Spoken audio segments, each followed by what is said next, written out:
You had a great idea, CTR, but my game is more advanced in every way. How'd you solve the bagging problem? Bagging problem? Might want to look into it. There's a deep layer of strategy when it comes to item play in Mario Kart. Mario Kart World is more distinct than the previous entries in the Mario Kart series, not only because a lot of items behave differently, but just for the sole fact that there's 24 players in a typical race. Even when you look at red shells, compared to Mario Kart 8, having 3 red shells revolve around you, normally, oh, that's the perfect attack. You have one of the most powerful attacking items in the game. But in this game, it's more defensive. A lot of times, people don't even be throwing them because there's so many people, there's so many items flying around that it's more worthwhile to just keep them around you as a layer of protection. To me, that is one of the most powerful examples to show how differently items work in this game. Bagging as a strategy isn't a new thing. At least for me, I think it got more popular in that Mario Kart 8 Deluxe days, especially when you look at a stage like Cheeseland. And of course, with its bagging, that's when you stay back purposely in order to get a good item to make a really big comeback at the end. When Mario Kart World first came out, a lot of people thought bagging was going to be dead, just for the sole fact that like the bullet bell wasn't as powerful, lightning wasn't as good either. But because of the level design and because of how many people are on the race at a time, bagging is a really powerful strategy in a lot of different scenarios. In the regular 3-lap races, it's not always the best thing to do. It kind of depends on the level, but with Knockout Tour, bagging is very powerful. The big reason is that staying back lets you collect your coins, lets you stay out of the chaos, and there are these big stretches of road with ginormous shortcuts that are available to you, and that you can literally go from 24th to 3rd or 24th to even 1st in just one interaction. Even if you try to front run, you get hit one time and then 10 people pass you up. Bagging is fun in a certain way just because it takes so much strategy. Like, it's not just brain dead. You don't just, you just stay back and then you automatically win. You have to be using your items in the most precise manners. It is just like using the shock, the most powerful item in Mario Kart. If you find yourself holding your shock, that could potentially be the game winner, but it's only if you utilize it properly and if you have a good secondary item with it. But is this really a problem that needs to be solved? We all know bagging takes strategy. Is it wrong to eliminate that part of the game? Well, me personally, I think that in a racing game, the strongest strategy should be to race as fast as you can. It's arguably the funnest way to play and the most skillful way to play as well. Just because you stayed back perfectly and you got some really good RNG and you know the stage layout and you know, this is the last set of items, I know where I'm gonna use it, or I know where I'm looking at the map to see where everybody's positioned. I know where this shortcut is coming. That's just base knowledge that I think doesn't really have anything to do with skill. I think it also makes it very unsatisfying if you are front running because everything just gets taken away from you, aka getting Mario Karted. Getting Mario Karted is way more prevalent in this game, and I don't think that you should be front running and be surprised when you win. So bagging needs to be toned down for that reason. But how do you tone down bagging? How do you nerf bagging? Well, you nerf bagging. Remember, what is bagging? Bagging is when you're holding on to an item for a long time. To me, the only real solution to that is you have to add decay to the item. Just like when you initiate a golden mushroom one time, you see that meter start to go down before the item disappears, because obviously you can't use the item forever. So a similar system needs to be in place with most items in the game. I wouldn't say all items. I don't think the coin needs decay or a banana needs decay, but I think a world where you have a star and you have a golden mushroom in your hand, the star, whichever item is coming first, it should have a slow decay on there in order to give you a time limit of when you can use it. That would be the simplest way to directly nerf bagging. But also, if you just do that with no other actions taken, I think it could actually lead to some adverse effects in relation to the shock. A lot of times, you may only experience shock one time per match, and a lot of times because somebody's holding it like really far back. And also, you can't see when somebody's holding shock too. You just have to assume. If you see somebody in the back and they're not really moving forward and you don't see an item on them, a lot of times you have to guess that they might have a shock and they're trying to time it for the perfect moment. If you just put a decay on shock, I don't know how long the decay would be.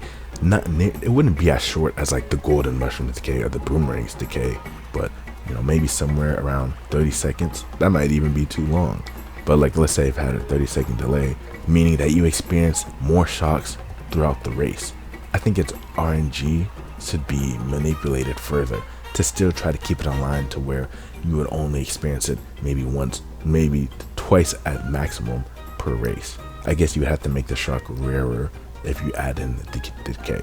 To me, that's like the most simple way to address the problem, just because that decay system is already in the game.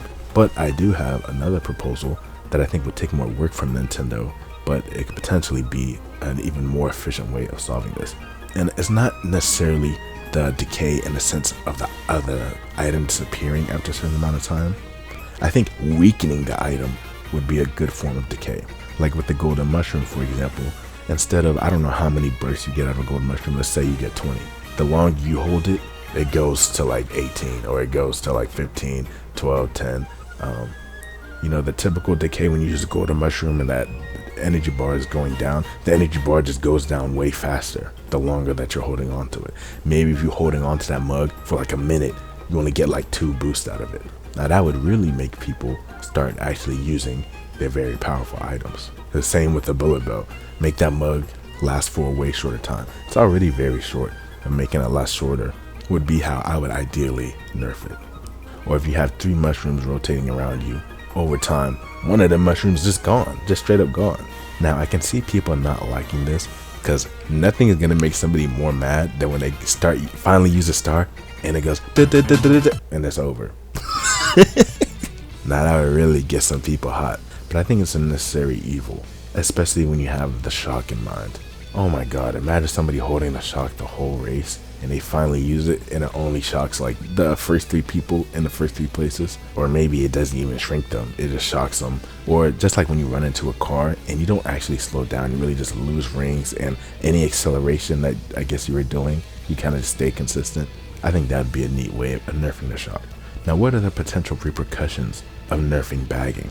Well, one thing that I think of is the game will get more chaotic, because just think, you typically have like your dude in first place who's front running. They probably have like no good items, so they're not really doing anything. Second place is really getting red shells or mushrooms, not really interacting with the back half. But then when you get to like that 4th through 20th spot, or I guess more like 4th through 16 or 18, it's a war zone. Everybody's killing each other, whatever like that. But now if you nerf bagging, that means that the people from 18th to 24th, all those people are jumping into the fray now, because they're not bagging anymore. Now they're jumping into the fray. So now it's even more chaos. One issue that Sonic Racing Crossworlds had during its beta is that there's a lot of powerful items. Item sets came very frequently, and so the whole race, the entire 12 race pack, is just in chaos the entire time. Would that make Mario Kart World more like that? I mean, Mario Kart World is already like that. It's already low-key worse than the Crossworlds beta. But now there's like less in between. And I do kind of see that perspective. One thing that is detrimental to Mario Kart is the fact that hitting people no longer brings anyone to a stop. Like it used to be when you got hit with the red shell, you were kind of knocked into the air and you kind of flipped over and you basically brought your speed down to 0. But now everything like slows you down. It doesn't actually knock you down. The same with Crossworlds. Almost no item actually brings you to a complete stop. And I think that's an issue, because when you have a big pack of 12 people, let's say if somebody gets hit with a red shell, normally he would get knocked out of that pack. But in Mario Kart World and Crossworlds, he doesn't. He kind of stays in the pack, but he kind of goes to the back of the pack. So now he's still contributing to the chaos. Not just him, everybody's still contributing to the chaos. Everybody's getting hit, getting to the back of the pack or whatever. But if let's say if it was like Double Dash, or if it was like Wii or Mario Kart 8 and you get hit, you would get knocked out of the pack a little bit. Or there wouldn't really be a pack. People would be more spread out because people would be stopping more frequently. Or even there would be multiple packs. Just like I guess in biking or in those cross-country races where it's like multiple packs of people. It's very interesting. But I think at the end of the day, everybody should be trying to get to the front. That should always be the goal. Maybe not necessarily first, because second place is in reality the best spot to be in. Or really even low-key third place. Third place, and then be able to just steal them at the end. Because first place, they're the ones who's getting boost out, and they have the worst items. But that should always be the coveted spot, the top 3.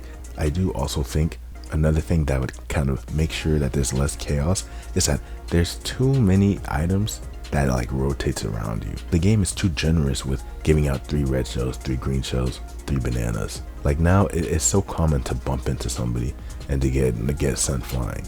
And it's obviously not skillful. It's just literally just ramming into someone. I think the game would be less chaotic if you reduced that number as well, or even if you made it that instead of 3 it's 2, or that there's the chance for 2 instead of only 1 or 3.